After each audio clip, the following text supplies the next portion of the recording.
What's good? We're doing some more quotes. All right, check this out. Remember in the previous video, I was like, you need to focus on the system, not the symptom. Well, I had another quote here that I should have attached to the other one, so I'm going to say it now, which is, time is going to keep oozing by, and you will continue to, damn, I can't even talk today, dude.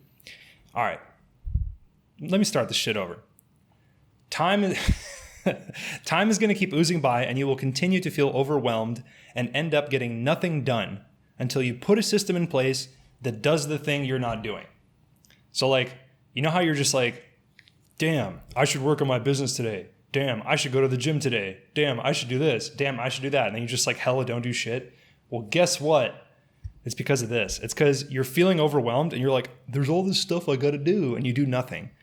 Sometimes you do something when you get the willpower to do it, right? But willpower, you can't rely on that shit because, damn, I cussed right in the middle. You're not supposed to cuss right at the start of the video, or else you like the YouTube will fuck it up or something. Fuck, I did it again. Okay. You got to put a system in place to do the thing that you're not doing. Like, you can't just be relying on willpower all the time, dude. Your willpower is this thing where it's like a wave that crests, and maybe you can watch Ronnie Coleman deadlifting 1,000 pounds or whatever and be like, damn, that's super motivating. I'm going to go to the gym today. But you can't rely on that, because there's days where you're just not going to be feeling it. You're going to be like, man, I hella don't feel it. Now, don't get me wrong. Sometimes I hella don't be feeling it because I'm like, oh man, I need a deload, right? So it's like, if you've been hitting the gym hella hard, then yeah, take a deload. That's different. You literally are super fatigued, and you've accumulated so much fatigue in your system that you need to give time for your joints to heal, your muscles to rest, and your central nervous system to actually recover.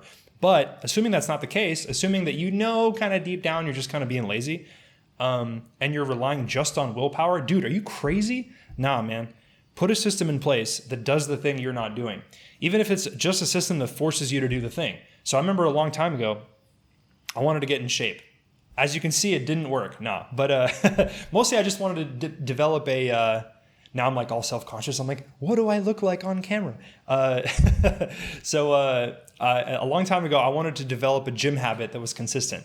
And I remember I was super inconsistent with it. I would only go like sometimes, and other days I wouldn't go, and it would all depend on the day. And every day I'd have to choose, like, I'd like negotiate with myself. I'd be like, okay, so I'm just gonna chill and do this thing for an hour and like watch a movie, and then I'll go to the gym. And then later I'd be like, well, now I'm tired. Maybe I need another off day. And then I had an opportunity to move in with my friend who was taking the gym super seriously. And because he was doing that, I knew that if I moved in with him, that would be the system that I put in place that would force me to go to the gym. Because guess what? If I wake up and I'm sitting on the couch and my homie comes out and he's like, so are we going to the gym? I'm not just going to be like, no, I feel tired today. Like, dude, I'm going to the gym, obviously. So, because I would just feel like a bitch being like, I don't want to go, you go. No, dude, I'm going to go with him. What the fuck? So like putting a system in place, whether it's social accountability or it's some sort of accountability system. Let's see, what are some other examples? I guess if you have a business, then you kind of have to focus on it every day.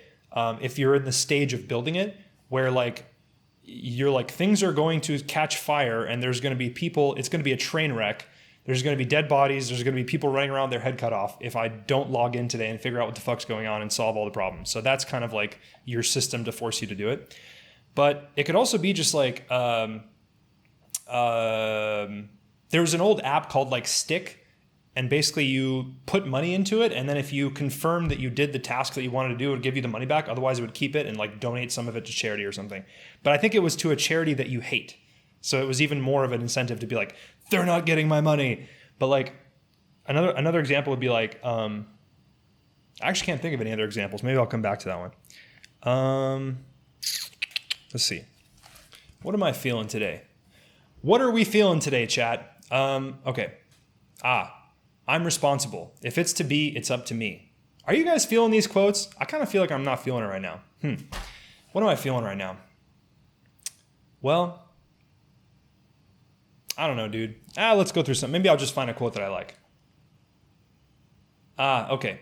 So almost everything is just a matter of putting in the work. You want to make it more complicated because you don't want to face the harsh truth, which is that you just need to put in the work until it's a habit, until it's automatic. So there's all these, when people think about starting a business, if you ask anybody if they want to start a business, they're usually like, they have their whole story of what they're going to do. And the reason that they hold on to that story and don't take action, apart from laziness and procrastination and perfectionism, is that it gives them hope. Like, a lot of people are very downtrodden and just their face has been ground into the dirt by the boot of life so much that they preserve this idea of someday being able to build a business as a way to sort of like preserve some hope for the future. And the problem with them actually starting is that if they fail, it removes that hope. And they're like, well, now there's no hope left. Like, it's similar to the thing where like people are like, if you have a goal to achieve, if you're like, one day when I'm rich, then I'll have this amazing rich life, then it gives you hope for the future. It gives you something to look forward to. The problem with actually getting all of that is that now there's no hope left. Like, if all of your dreams were fulfilled instantly, the illusion would shatter of like this perfect happy future where everything is okay and there's no problems. And you'll realize that doesn't exist because all of your dreams have come true and you're still the same person. You still have the same neuroses. You still have the same like voice nagging in your head or whatever it is. And you're like, oh my God, at least before I had hope. At least before I was like, one day I'm going to achieve my goals and build my business and burr-da-dur. But now you're like, oh my God, all of that came true and I still feel the same. I still feel normal. The perfect happy future never arrived. And now there's no hope. So you see, like, for example, you hear about people that have every comfort and convenience of the world and much more, and they're depressed. Like the rich kid that's depressed, or the person that works super hard and they just like unalive themselves. And you're like, what? Like, how could they do that? They have so much. If I had all of the things that they have, there's no way I would be depressed. Or like lottery winners that just like squander all their money and go back to being a garbage man. Well, dude, why does that happen? Because now they don't have any hope left. You think that all that stuff is going to make you be like, and then I'll have my perfect life forever. It's not a Disney movie, dude. That's not how it works. You might get all that stuff, realize there's no hope left because it didn't work. That's the thing that you keep hearing from people. Well, you probably don't hear it from people because they don't share this publicly, but like, if you talk to people that are super successful and rich, they'll say the same thing, which is, it didn't work. I thought all of this fame and money and success would fulfill my dreams. And it did, but I still feel the same. Why don't I feel happy? It didn't work. And now there's no hope, because if you've bought 2 Ferraris, a third one, you're like, okay, like even somebody with a average intelligence probably understands that a third one is not going to make you happy. And so you're kind of like climbing this hedonic treadmill, right? Of like, things are getting better and better and better, and you just need more and more and more to fulfill that same like high of like, oh shit, well, I used to like be friends with a guy that would like worked at a place where you could rent luxury cars. And so I got to drive in like a Lamborghini, and I got to drive. And I remember thinking like, in the Lamborghini, I remember being like, I wonder what a Rolls Royce would feel like. Like, already while I'm having the moment of my dreams, like, this is fucking dope. I'm like, but what if it was even better? It's complete insanity. So I guess what I'm saying is that like, what the hell am I saying? Damn, I went down this crazy rabbit hole. What I started with is that everything is just a matter of putting in the work. You want to make it complicated because you don't want to face the harsh truth. Or another thing is like, a lot of people think that like, oh, I need to just come up with the perfect idea and then everything is going to be great. It's like, yeah, all right, cool, man. You have the perfect idea. Now what? Like, the execution is where it lies. It's not like I used to have this, when I was super young, I used to have this business that was called Deals on Wheels. And I would hand out business cards, and it would be like $5 ride anywhere. And it would be like, it's cheaper than a taxi. And this was before Uber, right? Or Grab if you're in Asia. So cool, I had kind of like the same idea, right? Disrupting the tax industry. Well, guess what? It obviously went nowhere. I actually got invited to a lot of cool parties, so that was fun. But like, besides that, the idea was the same. The execution is what matters. And obviously my execution was subpar because I didn't build a multi-billion-dollar company. I just went around and partied a lot. So I guess, in some sense it was successful. But the point is like, you have to put in the work. It's not about the idea. It's not about like having this hope and dream and like, as soon as I have this perfect idea and plan, then all my dreams will come true and my perfect life is waiting just around the corner. This is hopium. This is people that are having a hard time in life holding on to this dream in order to give them hope to continue to bear the suffering and the pain of their life. And it's admirable, but if we're going to look at life accurately, to perceive life as accurately as possible, we need to understand that this hope, this dream, is an illusion that will be shattered upon contact with reality. So as soon as you start that business that you've been hoping and dreaming about, you'll realize it's way different than you thought it was going to be. And you'll realize that it's just a matter of putting in the work with almost everything. Making it more complicated and being like, well, maybe there's a trick around this. Maybe there's one weird trick that I can, you see how we've been like programmed by all this marketing, right? This one weird trick that I use to be successful. It's like that doesn't exist. Like, okay, maybe it does. If you figured it out, please let me know. I haven't figured it out yet. All right. All problems are just questions that haven't been asked yet. I don't know if you've noticed, but I love asking questions. I think questions unlock a slew of thought that will help you to organize your thoughts in a new way that may lead to solutions that were not evident to you before. So if you think about all the problems you have in life and you make a list of them, try to transition them to questions that haven't been asked yet. My problem is I can't pay my rent this month. So the question is, if I could figure out a way to pay my rent this month, what would it be? Answer. Just don't even judge. Like, this is brainstorming. You're not judging each answer. You're just writing as many as you can. And then you go back and you go through the answers and you're like, well, what about this one? What about that one? Same thing, problems in business. The ad platform of my choice is I'm facing increasing ad costs, increased competition, and my cost to acquire customers skyrocketing. That's the problem, okay? Happens to be an actual problem I'm dealing with right now. So that's actually a question that hasn't been asked yet, which is, if I could advertise on other platforms, what would they be and how would I advertise on them? Or, I mean, realistically, I don't have any control over, the parameters of the big tech company ads that I'm paying for right now, but perhaps I could advertise in a different area. Perhaps the competition is lower there, right? So that's another answer to that question. So list all the problems that you have right now and then turn them into questions, because really all the problems you have are just questions that you haven't asked yet. So try that. I guess these are some things you can just repeat to yourself. Maybe like incantations. So life is organized chaos. But damn, I am sweating right now. Why am I so hot, dude? I think it's because I just got done with the gym. This AC is like not working right now, dude. I'm out here sweating, dog. Damn. All right. Life may be organized chaos, but in my mind, it will be still. Something to repeat if you're, stressed out. Rich people usually have an action mentality, not a lottery mentality. So this goes back to what I said before. Remember, I'm just gonna, like if you notice, there's different behaviors that people have that you can categorize into short-term thinking, long-term thinking, or another way of saying it is like short-time preference, long-time preference. So short-time preference is buying a lottery ticket, sports betting. It's, let's just use those two examples. I could probably think of more. You could probably think of more. Long-time preference is going back to school to get a degree so you can get a better job so you can make more money. Saving for your future, investing, not gambling, investing. There's a difference, I think. Speculation, I guess we could call it. This lottery mentality of like, I just need to hustle, and then I need to put money into something or do something to get rich is a short-term mindset. And usually it doesn't work out very well.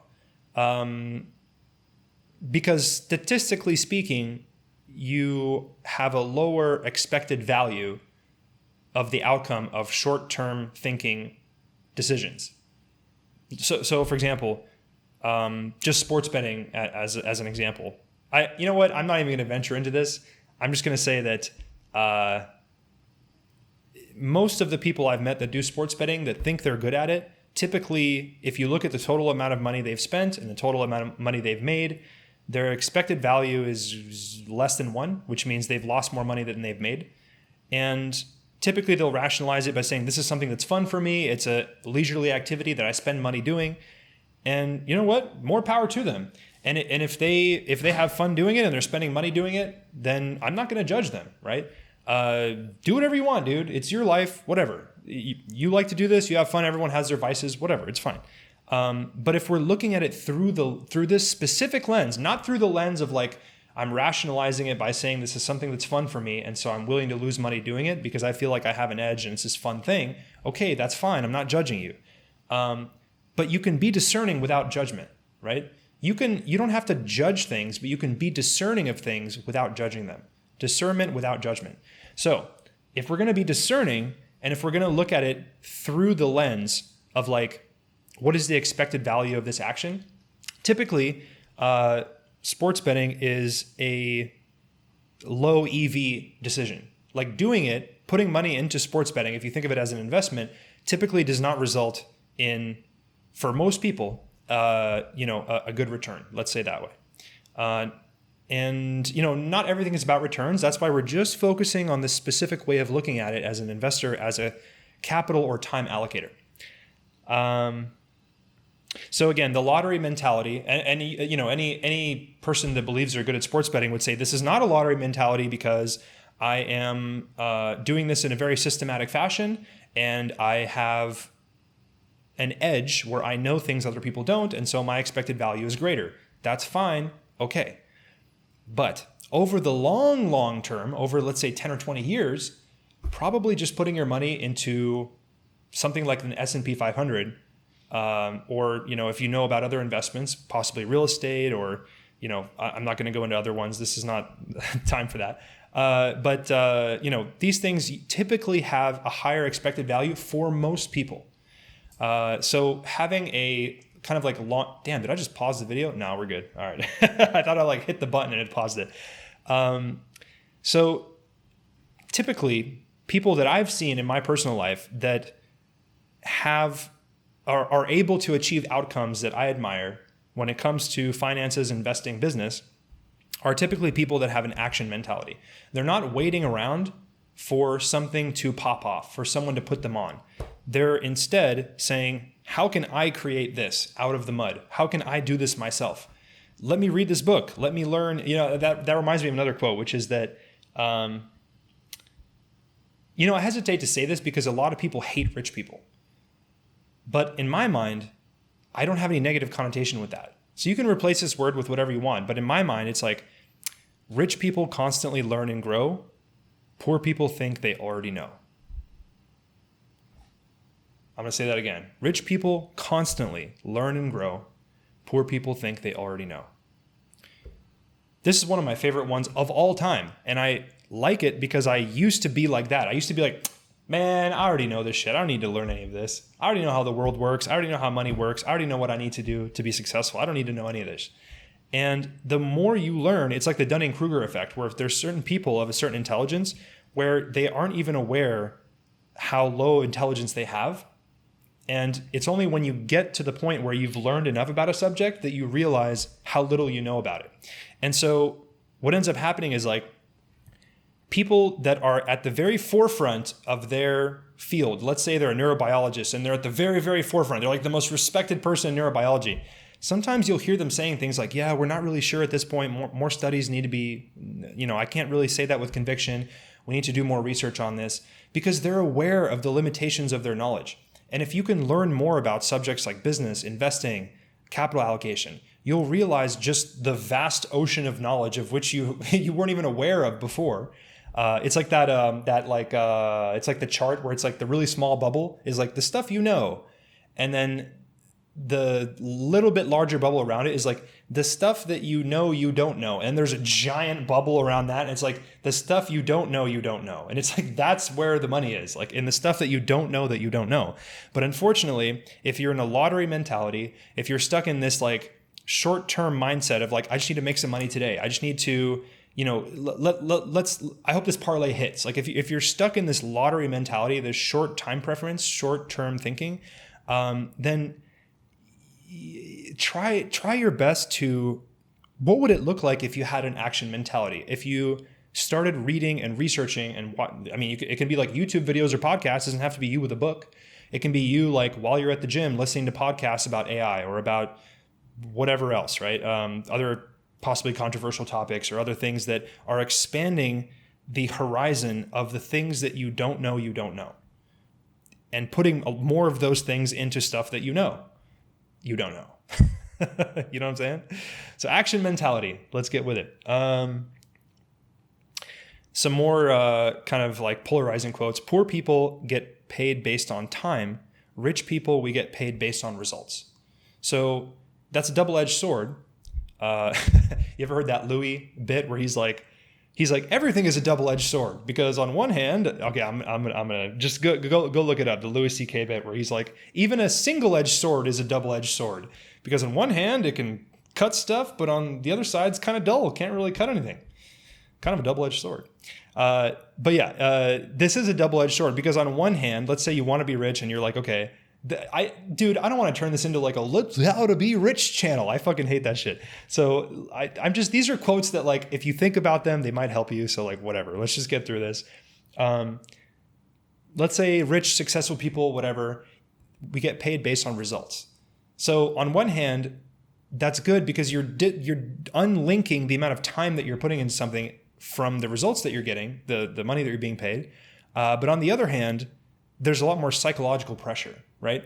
There is something to say about the office worker that is psychologically weighed down with all these responsibilities that he feels he needs to accomplish all these things. And he's looking out at a park. That used to be me. I remember like standing in an office building, the one with the glass, like floor to ceiling walls. And I'd look out and I'd see like a little park, a little green area. And I'm like, man, I just want to go sit in that park right now. I was working like 10-hour days in this giant building. And I remember being like, I just want to go sit in that park.